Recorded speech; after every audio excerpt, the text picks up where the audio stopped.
అదేవిధంగా ప్రణాళిక సంఘ సభ్యులు వినోద్ కుమార్ గారు మాజీ ఎమ్మెల్యే సుంకె రవిశంకర్ గారితో కలిసి పరిశీలించి ముఖ్యమంత్రి రేవంత్ రెడ్డి గారికి అదేవిధంగా కాంగ్రెస్ పార్టీ నాయకులకు ఇక్కడ ఉన్నటువంటి గాయత్రి పంపు నుండి వస్తున్నటువంటి నీళ్లు కనబడతలేవా అని అక్కడ మీడియా ముఖంగా ప్రశ్నించడం జరిగింది.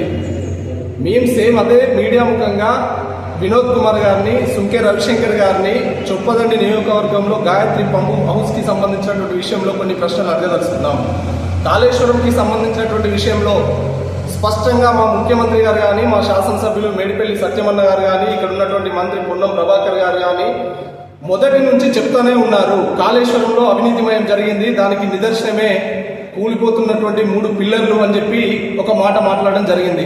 ఈరోజు వర్షాలు పడ్డ తర్వాత వస్తున్నటువంటి నీటిని చూపించి ఇవి కాళేశ్వరానికి సంబంధించి రైతుల పాలిట వరాలుగా మారినాయని చెప్తున్నటువంటి వినోద్ కుమార్ గారికి సూటిగా ఒక ప్రశ్న అడగదలుచుకుంటున్నాం.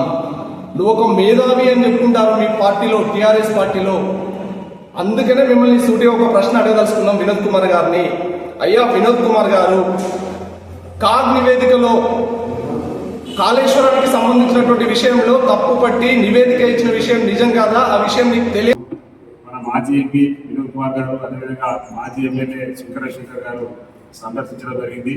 సందర్శించి అక్కడ వారు చెప్పేది ఏంటంటే 3 పిల్లలు మాత్రమే. ముఖ్యంగా మనం చెప్పుకోవాల్సింది ఏంటంటే కేసీఆర్ గారు ఏం చేసిందంటే తమ్మిడి హైట్ నుంచి మేడిగడకు మార్చింది. తమ్మిడి హైట్ నుంచి మేడిగడకు మార్చాల్సినటువంటి అవసరం ఏమొచ్చింది? Number 1 question. ఎందుకు అంటే అందరైతే 30,000 కోట్లతో ప్రాజెక్ట్ కంప్లీట్ అవుతుందని ఆల్రెడీ రాజశేఖర తీర్మానం చేసి అక్కడ కొంచెం కాలువలు కొద్దిగా ప్రాజెక్ట్ వరకు చేయడం జరిగింది. అయినా కానీ కేసీఆర్ ఏం చేసిందంటే డబ్బులు తప్పించిపోయి 100% ఇది.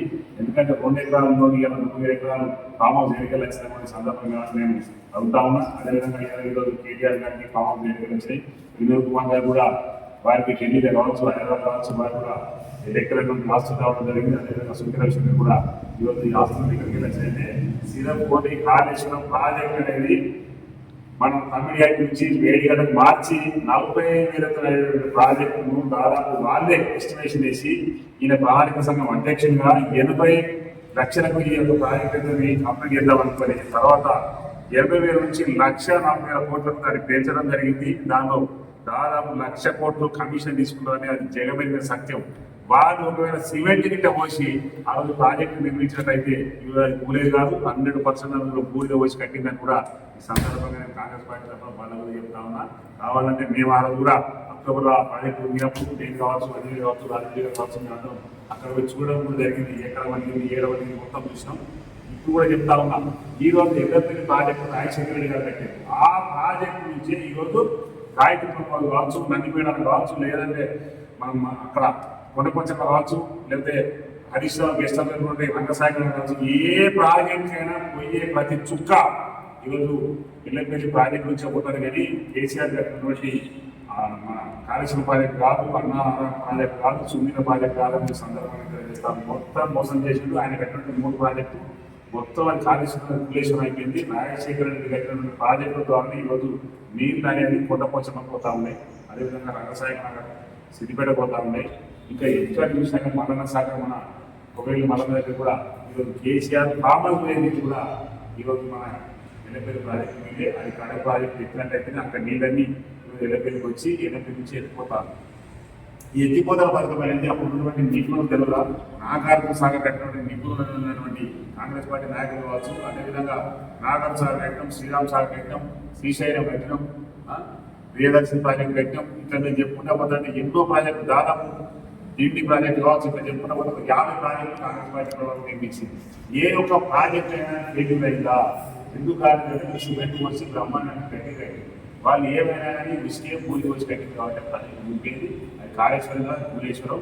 దయచేసి ఇప్పుడు కూడా టీఆర్ఎస్ పార్టీ గుర్తుంచుకోవాల్సిన విషయం చెప్తా ఉన్నా. ఎందుకంటే వినోద్ కుమార్ మేధావి కాకపోతే ఏంటంటే ప్రణాళిక సంఘం అధ్యక్షుడు ఉన్నాడు కాబట్టి ఆయన కూడా ఏమైనా ఆమె రావచ్చు. అందుకే ఆ 10 సంవత్సరాలు ఆయన నోరు కూర్చుకున్నప్పుడు ఇవాళ మన చొప్పని నియోజకవర్గం నుంచి మాట్లాడుతున్నాను. దయచేసి వినోద్ కుమార్ గారు మీకు మేధావులు తెలుసు, మీకు కమ్యూనిస్ట్ పార్టీ పనిచేసిన తెలుసు, టీఆర్ఎస్ పార్టీ విధానకర్త తెలుసు. ఈ విధానాలన్నీ చేసి టీఆర్ఎస్ తెలంగాణ కూడా కొట్లాడింది కావచ్చు, కానీ తెలంగాణ కాంగ్రెస్ పార్టీ ఇచ్చిన తర్వాత 10 సంవత్సరాలు దోచుకున్నది టీఆర్ఎస్ పార్టీ నాయకులు కాదా అని అడుగుతా ఉన్నారు. ఇలా మీ ఆస్తులు పెరిగినాయి, మీ రాజకీయం ఉన్నప్పటికీ పెరిగినాయి, లేకపోతే ఇంకేమైనా వ్యాపారం చేసి పెంచిందా? నాకు తెలియకుండా కేసీఆర్కి ఏమైనా వ్యాపారం ఉందా, కేటీఆర్కి ఏమైనా వ్యాపారం ఉందా, మీకేమైనా వ్యాపారం ఉందా? ఏ వ్యాపారం చేసి డబ్బులు సంపాదించారు? మీకు చొప్పాయనికి వచ్చే అర్హత లేదు. మీరు ఎంపీగా పోటీ చేసినప్పుడు కరీంనగర్లో మేమందరం మీది వరంగల్ హన్మకొండ జిల్లా అయినా కానీ నిన్ను మేము కడుపు పెట్టుకొని మేము గెలిపించుకోవడం జరిగింది. ఆ తర్వాత మీరు కాంగ్రెస్ పార్టీ మనం తిట్టడం తప్ప కొన్న ప్రాంతాలు తిట్టడం తప్ప మీరు చేసింది ఏమున్నది? ఈ 5 సంవత్సరాలు నువ్వు ఎంపీగా ఉండి ఇంకొక 5 సంవత్సరాలు ప్రణాళిక సంఘం అధ్యక్షుడిగా ఉండి కరీంనగర్ జిల్లాకు నువ్వు చేసిన ఏదైనా ఒక గొప్ప ప్రాజెక్టు కావచ్చు, గొప్ప పని ఉంటే చెప్పాల్సిందిగా తెలుసుకున్నాను అనుకుంటున్నాను. గతంలో మేము శంకర రవిశంకర్ గారి గురించి చాలాసార్లు విమర్శించాము. ఎందుకంటే శంకర రవిశంకర్ గారి గాలిలో వచ్చిండు ఎమ్మెల్యే అయింది అనేది గతంలో మీరు చెప్పినాం, మనం కూడా చెప్తా ఉన్నాం. కాకపోతే శంకర రవిశంకర్ అంటే సరే ఆయన ముచ్చట వదిలేద్దాం, మీరు మేధావి, మీరెట్లా మాట్లాడతామని సందర్భంగా ఉంటాం. మీ గాయకి మమ్మల్ని వచ్చే హక్కే లేదు, అర్థమైందా? ఎందుకంటే కాళేశ్వరం ప్రాజెక్టు మొత్తం నాశనం చేసింది. ఈరోజు ఈత ప్రాజెక్టు పుణ్యమాని నడుస్తుందంటే రాజశేఖర్ పేరు చెప్పి తప్పని సందర్భంగా తెలియజేస్తాను. భవిష్యత్తులో ఖచ్చితంగా రేవంత్ రెడ్డి చెప్తారు, అవునా కాళేశ్వరం కాదు కూలేశ్వరం, మీకు 100% నిజం. రేవంత్ రెడ్డి ఎక్కడ అబద్ధం మాట్లాడు, మాకు తెలియదా కార్యక్రమం ఎక్కడ ఉందని, రేవంత్ రెడ్డి తెలియదా కార్యక్రమం ఎక్కడ ఉందని, రేవంత్ రెడ్డి రాలేదా, కరీంనగర్ జిల్లా రాలేదా, మాకు చూడలేదా, అక్కడ హెలికాప్టర్ దిగలేదా, ఇన్ని చూసినాయి. నారాయణ గారు రిజర్వ్ నేను ఎక్కడికి వెళ్ళి మాకు తెలియదా? మీకేం తెలుసా? అంతవరకు 10 సంవత్సరాలు పరిపాలించాం, మేము 50 సంవత్సరాలు పరిపాలించాం. ఏ ప్రాజెక్ట్ ఎక్కడ ఉన్నది, ఏ కాలం ఎక్కడ ఉన్నది, ఏ సెలైర్ ఎక్కడ ఉన్నది, ఏ కుంటి ఎక్కడ ఉన్నది మాకు సర్వం తెలుసు. ఈ కాళేశ్వరం కూలిపోయినా కానీ ఈరోజు తెలంగాణ రాష్ట్రంలో భారతదేశంలో అన్నిటికంటే ఎక్కువ వరి పండించిన రాష్ట్రం ఏదైనా ఉందంటే అది తెలంగాణ రాష్ట్రం అని కూడా అది జగమెరిగిన సత్యం. మిస్టర్ వినోద్ కుమార్ గారు మీరు చెప్పాల్సిన అవసరం లేదు. మీకు నీళ్ళ నాలెడ్జ్ ఉన్నదా లేదా అనేది 100% మీకు లేదని ఎవరైనా చెప్తారు. కానీ కాంగ్రెస్ పార్టీ కట్టిందే ప్రాజెక్టు, ఉన్నదే ప్రాజెక్టు, అర్థమైందా? కాంగ్రెస్ పార్టీకి మాకు నీళ్ళు ఎట్లా ఇవ్వాలి, రైతులు ఎట్లా కాపాడుతారో మాకు తెలుసు. రైతులకు ఆ రోజు రైతు రుణమాఫీ చేసిన కాంగ్రెస్ పార్టీ, మొన్న కూడా రైతు రుణమాఫీ చేసినాం. మేము ప్రతి ఒక్క కార్యక్రమాలు రైతు చేతుల వాళ్ళలో ఉన్నాం. మొన్న మేము నీళ్ళు ఇస్తామని చెప్పినాక శుక్రవేశ్వరంగా కొద్ది ప్లేస్మెంట్ పెట్టేమంటారు, బ్యాంక్ చేత తెలియకపోతే సంగతి చూస్తాను. మాకు తెలియదా రైతుల గురించి? మాకు తెలియదా? నువ్వెంత శక్తి మాకు కూడా చెప్తుంది. మీకు కూడా అందుకే ప్రజలు ఓడించారు. దయచేసి మరొకసారి చెప్తున్నారు, వినోద్ కుమార్ గారు కావచ్చు, శంకర్ గారు కావచ్చు, మీరు ఇంకా భూత భవిష్యత్ వర్తమాన కాలంలో టీఆర్ఎస్ పార్టీ వచ్చేది లేదు, అధికారంలో వచ్చేది లేదు. దయచేసి మీరు కూడా రాజకీయాలు పనిచేసి హ్యాపీ ఇంకా ఉండాల్సిందిగా నేను కాంగ్రెస్ పార్టీ తరఫున రిక్వెస్ట్ చేస్తా ఉన్నా. దయచేసి రాజకీయాలు పనిచేయండి. జై హింద్, జై కాంగ్రెస్.